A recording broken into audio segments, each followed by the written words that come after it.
Leremos a partir do verso 16 até o verso 30. Lucas 4, 16 a 30. Está escrito assim: indo para Nazaré, onde fora criado, entrou num sábado na sinagoga, segundo o seu costume, e levantou-se para ler. Então lhe deram o livro do profeta Isaías, e abrindo o livro, achou o lugar onde estava escrito: o Espírito do Senhor está sobre mim, pelo que me ungiu para evangelizar os pobres, enviou-me para proclamar libertação aos cativos e restauração da vista aos cegos, para pôr em liberdade os oprimidos e apregoar o ano aceitável do Senhor. Tendo fechado o livro, devolveu-o ao assistente e sentou-se. E todos na sinagoga tinham os olhos fitos nele. Então passou Jesus a dizer-lhes: hoje se cumpriu a escritura que acabais de ouvir. Todos lhe davam testemunho e se maravilhavam das palavras de graça que lhe saíam dos lábios. E perguntavam: não é este o filho de José?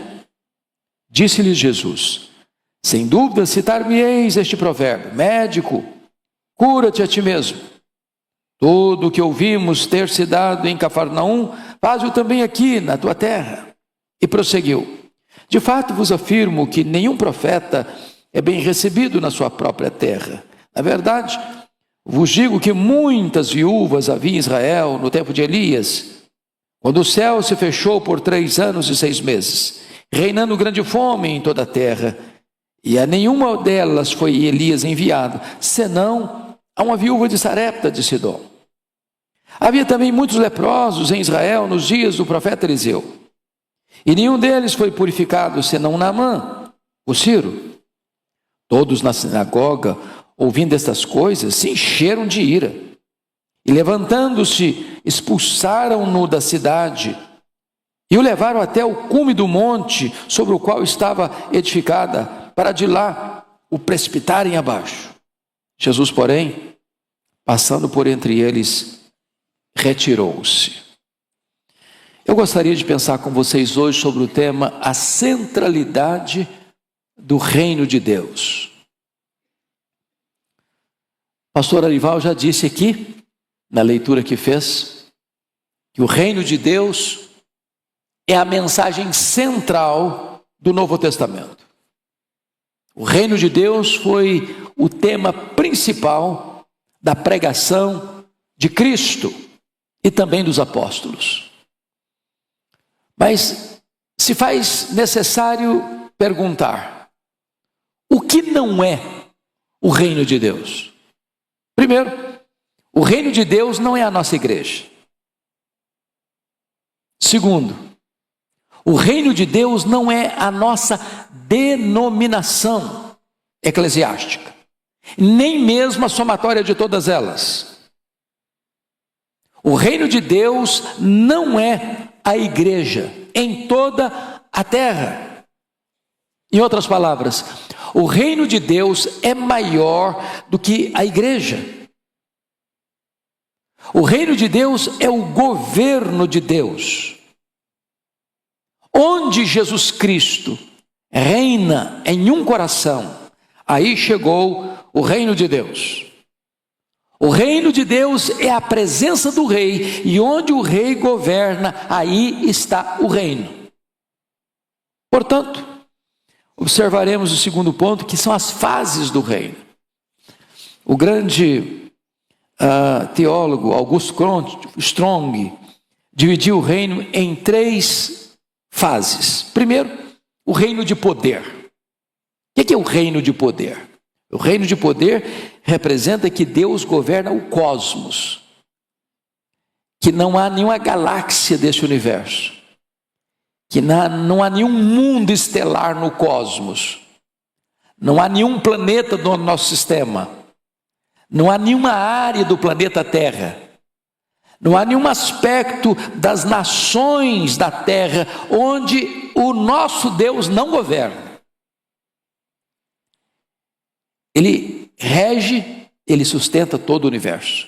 O governo dele abrange tudo e a todos. Esse é o reino de poder. Ele tem todo o poder, ele tem toda a autoridade nos céus e na terra. Segundo lugar, o reino da graça. E agora eu estou falando da igreja militante. Jesus estabeleceu a igreja, Jesus legisla sobre a igreja, Jesus salva o seu povo, que é a igreja, Jesus defende a igreja, Jesus dirige a igreja, Jesus edifica a igreja, Jesus protege a igreja. Este é o reino da graça. Ele está aqui e ele governa todos nós. Mas finalmente, reino do poder, reino da graça, reino da glória. Essa é a terceira fase. Agora ele está tratando da igreja triunfante, a igreja que vai reinar com Cristo no novo céu e na nova terra, quando nós teremos um corpo de glória semelhante ao corpo da glória do Senhor Jesus, quando não haverá mais nem maldição, nem nada contaminado, nem o pecado, onde nós teremos um corpo glorificado e estaremos nessa nova ordem de glória para sempre e sempre com o Senhor Jesus. Bom, cabe-nos agora perguntar: quais são as características desse reino? Vejamos. O reino de Deus, disse Jesus, não é físico, nem é geográfico. Ele não está aqui, ele não está ali, ele não está acolá.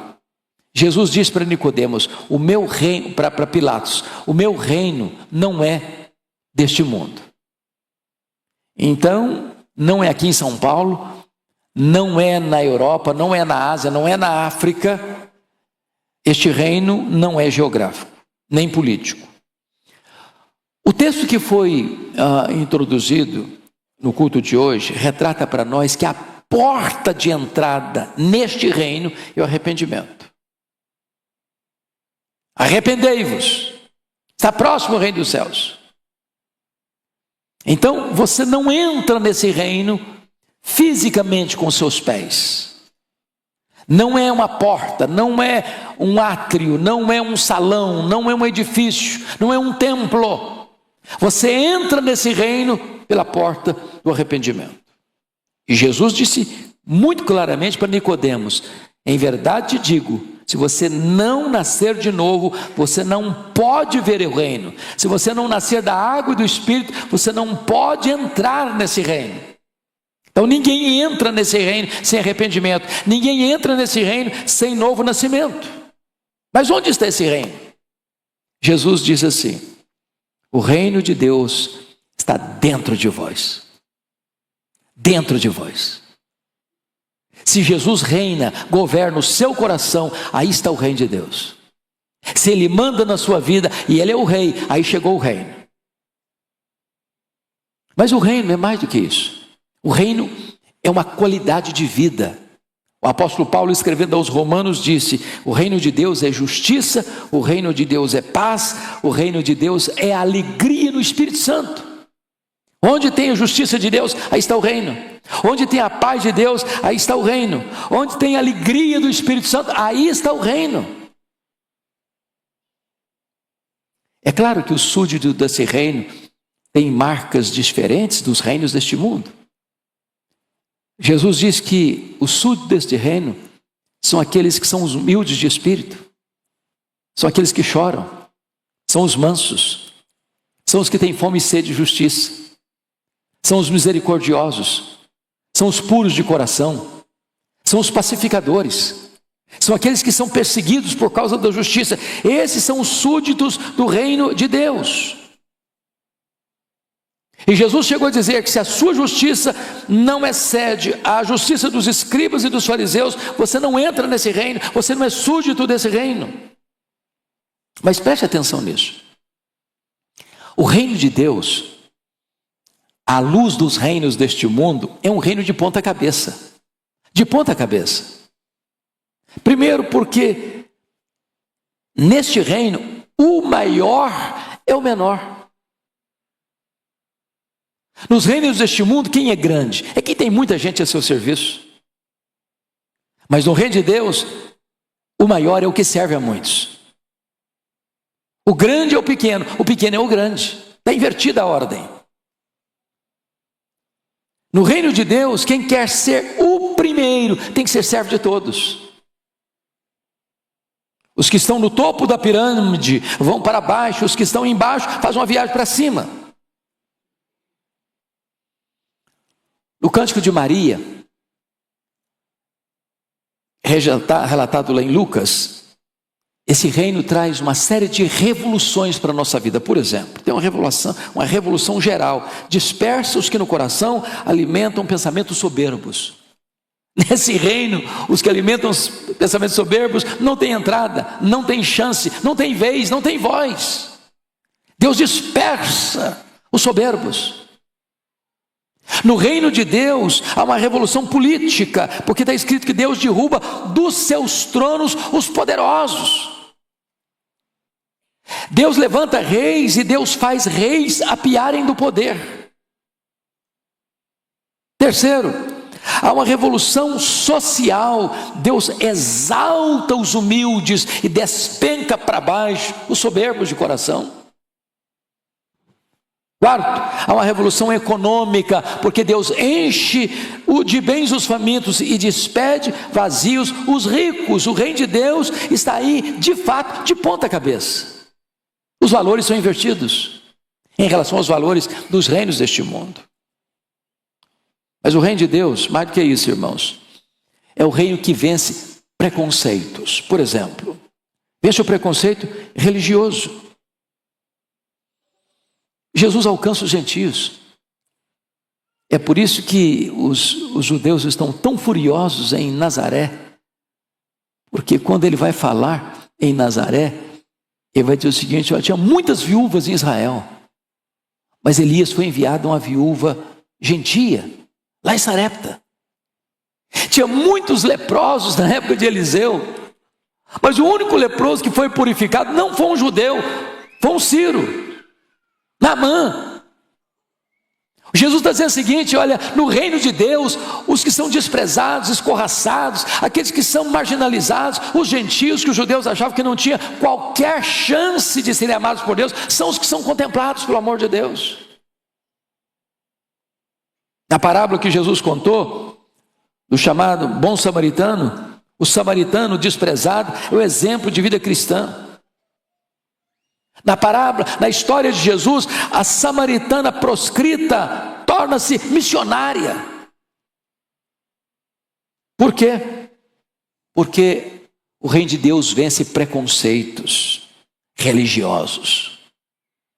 Quem vai ser a missionária proclamadora da ressurreição de Jesus? Uma mulher que foi tirada dela 7 demônios. Vai ser a primeira missionária da igreja a anunciar a maior mensagem do cristianismo: Jesus venceu a morte.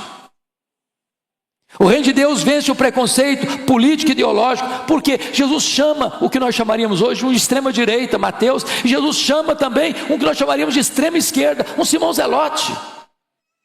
Quebra as barreiras ideológicas. Jesus vence o preconceito social e moral. Ele transforma Maria Madalena, uma prostituta possessa e endemoniada, em missionária. Jesus transforma um homem louco, endemoniado, em missionário para a sua terra, os gadarenos. Jesus chama rudes pescadores e transforma-os em apóstolos. Jesus transforma o maior perseguidor do cristianismo, Saulo de Tarso, em maior missionário da igreja, o apóstolo Paulo. Louvado seja Deus. Este é o reino. Mas mais, o reino de Deus, meus amados irmãos, é o reino que deva ser a nossa maior aspiração. O que você mais deseja na vida? O que você mais aspira na vida? O que você mais cobiça do ponto de vista positivo? E Jesus diz: o reino de Deus é uma pérola de grande valor, que quando você encontra, você vende tudo que tem para tomar posse desse tesouro. Nada deve fazer os seus olhos brilhar mais do que o reino de Deus. É por isso que a oração do crente é: venha o teu reino. O maior tesouro é o tesouro escondido. Quando você acha, você abre mão de tudo para ter esse tesouro. Mas vamos dar uma olhadinha na oferta desse reino, por gentileza. Primeiramente, versículo 18, Este reino é boas novas para os deserdados da ordem econômica. Versículo 18 diz: o Espírito do Senhor está sobre mim, pelo que me ungiu para evangelizar os pobres. O arrependimento é a porta de entrada desse reino, a tal ponto de que quando você é súdito desse reino, o João Batista explicou para as multidões lá no deserto, quando ele conclama as pessoas a se arrependerem. As multidões perguntam: ô João, o que significa isso? Ele respondeu assim: quem tiver 2 túnicas, dê uma para quem não tem. Quem tiver comida, faça o mesmo. O que João está ensinando? Que se você é súdito desse reino, você precisa ser uma pessoa generosa. Não dá para ser súdito do reino e ser uma pessoa avarenta, uma pessoa suvina, uma pessoa que quer tudo para você mesmo. É claro que João não está querendo dizer que ser generoso é em si o arrependimento. Não, não é. Ninguém entra no reino porque é generoso. Ninguém vai para o céu porque dá roupa e comida para as pessoas. Mas a generosidade é uma evidência do verdadeiro arrependimento, e não um substituto do verdadeiro arrependimento. Se você é um súdito desse reino, então você é alguém desapegado das coisas e apegado às pessoas. É o que Jesus ensinou: eu estive com fome e me deste comer, eu estive com sede e me deste beber, eu estive nu e me vestiste. Segundo lugar, o reino de Deus traz boas novas aos deserdados da ordem política e social, e o texto prossegue no verso 18: ele enviou para proclamar libertação aos cativos. E é óbvio, meus irmãos, que quando se fala de cativo, ele não está pensando apenas no aquele que é cativo no sentido de ter sua liberdade restrita, está numa prisão, está numa jaula existencial, está numa masmorra existencial, numa penitenciária. Há muitos cativos que estão indo e vindo, cativos da ganância, cativos do ódio, cativos da mágoa, cativos dos vícios, cativos das mazelas. E onde o rei chega, então os cativos são libertos. A mensagem do evangelho é a mensagem da libertação. A mensagem do reino é a mensagem da libertação. Os cativos são libertos, as algemas são quebradas. Pois bem, o evangelho, meus irmãos, é o grande elemento transformador. Se você parar para pensar, nós estamos aqui em véspera de eleição política. Eu pergunto a vocês, historicamente falando, qual foi o modelo político que salvou a humanidade? Qual ideologia política salvou a humanidade? Qual partido político ofereceu esperança para a humanidade? Qual político que por si mesmo, ascendendo ao poder, resolveu os problemas da humanidade? Nenhuma ideologia, nenhuma filosofia, nenhum partido político, nenhum político por si mesmo. Mas o reino de Deus, onde ele chega, ele traz restauração, ele traz libertação, ele traz mudança de vida, ele traz mudança de caráter, ele traz mudança da família, ele traz mudança da sociedade, ele traz mudança das estruturas humanas. Mas mais do que isso, o reino traz boas novas para os deserdados da saúde física, porque está escrito assim: e restauração de vista aos cegos. Que bênção é o reino de Deus! Traz cura, cura para a alma, cura para a mente, cura para o corpo. Foi por isso que Jesus deu vista aos cegos, deu voz aos mudos, deu audição aos surdos, deu movimento aos coxos, deu limpeza aos leprosos, deu vida aos mortos. Ele cura, ele liberta, ele perdoa, ele salva. O reino de Deus traz esperança e restauração no sentido pleno. E mais, leia a história desses 20 séculos de cristianismo e vocês verão que foi o cristianismo o maior braço da misericórdia de Deus na história, criando hospitais, creches, escolas, leprosários, centros de recuperação. É o evangelho, é o reino de Deus que traz esperança para a humanidade. Mas mais do que isso, O reino de Deus traz esperança aos deserdados da ordem moral e espiritual. Versículo 18 termina assim: para pôr em liberdade os oprimidos. Você acha que tem gente escrava hoje? Oprimida?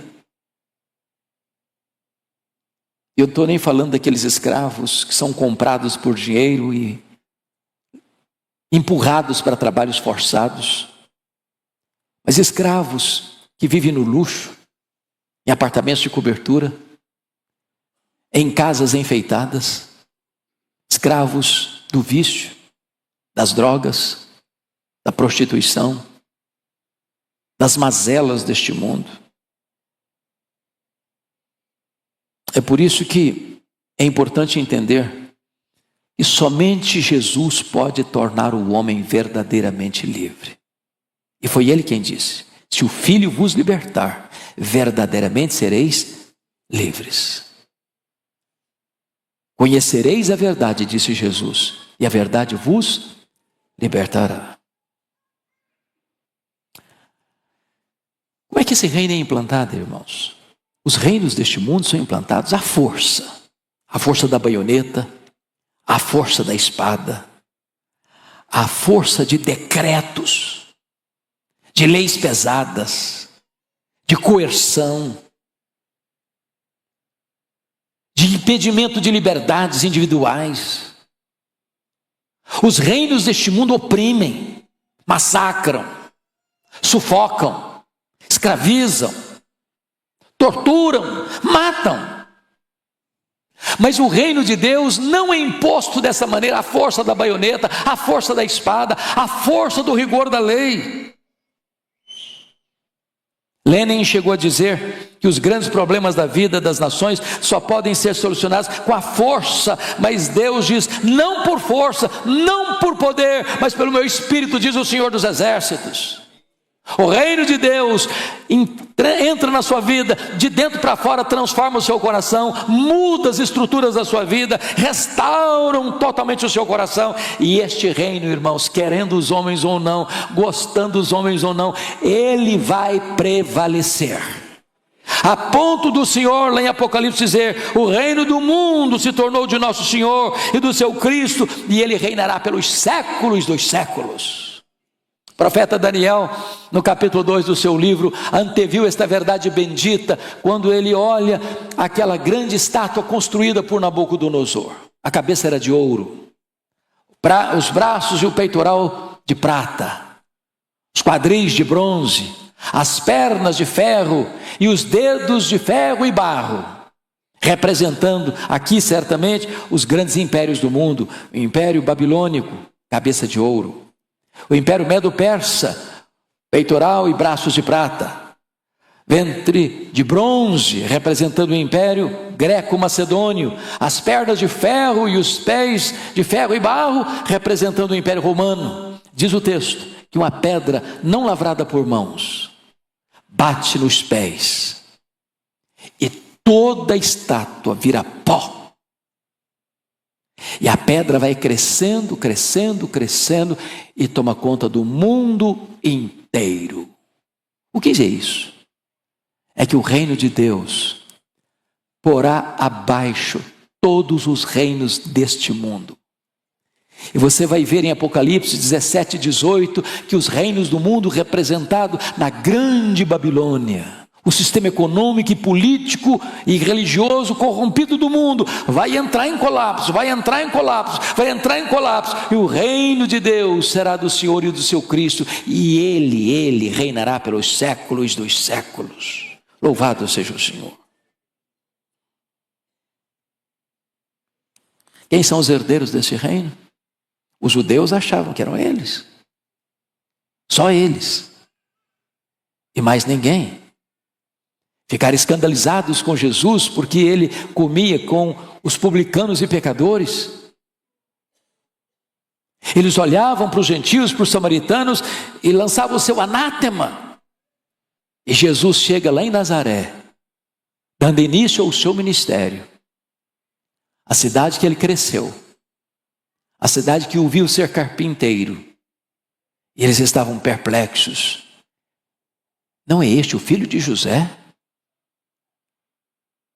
No outro texto diz: não vive aqui as suas irmãs? Não o conhecemos como o carpinteiro? E ele pega o livro e diz: o Espírito do Senhor Deus está sobre mim, porque me ungiu para pregar, para curar, para libertar. Fechou o livro. Hoje se cumpriu esta profecia. E quando eles estão tão admirados, ele se volta para eles. Talvez vocês me citem o adágio: médico, cura-te a ti mesmo. E eu digo para vocês: um profeta não tem honra senão na sua própria terra. Ele começa a contar. Havia muitas mulheres viúvas lá em Israel, na época de Elias, tempo de fome, de crise. Mas ele não foi enviado senão a uma viúva gentia, lá em Sarepta. Ele diz: na época de Eliseu, havia muitos leprosos de Israel, mas ele só curou um gentio, Naamã. E eles ficaram furiosos com ele, quiseram matá-lo. Eu quero dizer para você que o reino está aberto para gentios, para os diferentes, para os escorraçados, para os enjeitados, para os desprezados. O reino de Deus está à minha e à sua disposição. A porta do reino de Jesus, o caminho para o reino de Jesus. O convite é para você hoje, nessa noite, para entrar no reino. E a porta de entrada é o arrependimento, é o novo nascimento. Todos podem vir, todos que estáis cansados, todos que estáis cansados. Vinde, disse Jesus, e eu vos aliviarei, e encontrareis descanso para a vossa alma. Se você tem sede, disse Jesus, venha a mim e beba. Se você crer em mim, como diz a Escritura, do seu interior viram rios de água viva. Tem vida plena, tem vida abundante, tem vida absolutamente feliz para você. Este é o reino de Deus que quer entrar dentro de você, você ser súdito dele. Mas versículo 30 termina dizendo que quando eles quiseram precipitar Jesus lá daquela montanha para baixo e matar Jesus, está escrito: Jesus, porém, passando por entre eles, retirou-se. Sabe o que significa isso? Você pode rejeitar Jesus. Você pode expulsar Jesus. Mas você não pode deter Jesus. O reino vai avançar. O rei vai prosseguir. E o reino dele vai ser vitorioso. Eu não tenho dúvidas de que você sabe disso, que nós vivemos hoje, talvez, numa das ondas mais fortes de cristofobia no mundo. Ah, como os homens são tolos. Ah, como os poderosos deste mundo são fracos. Na linguagem do Salmo 2, eles se insurgem contra o Cristo de Deus. As nações se insurgem contra o Cristo de Deus. Os príncipes e reis da terra se insurgem contra o Cristo de Deus. As cortes egrégias se insurgem contra o Cristo de Deus. Os pensadores e filósofos se insurgem contra o Filho de Deus. E lá de cima ele olha e ri. E ri. Quem é o homem para se insurgir contra o Todo-Poderoso? O que são os reinos da terra para desafiarem o reino eterno? Quem são os homens poderosos deste século que podem abalar o trono do Todo-Poderoso? O seu reino de graça hoje, em breve, tornar-se-á o reino de glória. E ele virá em majestade e glória. E ele vai assentar-se no trono. E ele vai julgar as nações. E ele vai dizer aos que estiverem à sua esquerda: apartai-vos de mim, malditos, para o fogo eterno preparado para o diabo e seus anjos. E ele vai lançar no lago do fogo, como já terá acontecido, o diabo, o anticristo, o falso profeta, a morte, o inferno e todos aqueles cujos nomes não estão escritos no livro da vida. Mas ele vai dizer aos que estiverem à sua direita: vinde, benditos meu Pai, entrem na posse do reino, que vos está preparado desde a fundação do mundo. E então o Pai enxugará dos nossos olhos toda lágrima, e então não haverá mais dor, nem pranto, nem luto, porque as primeiras coisas já terão passado. Então nós o veremos face a face, então nós o serviremos para sempre e sempre, e então nós nos deleitaremos nele, e glorificaremos a ele para sempre, e sempre, e sempre, e sempre, porque pertenceremos ao reino vitorioso de Cristo Jesus, nosso Senhor. A ele a honra, a ele a glória, a ele o domínio pelos séculos eternos. Amém.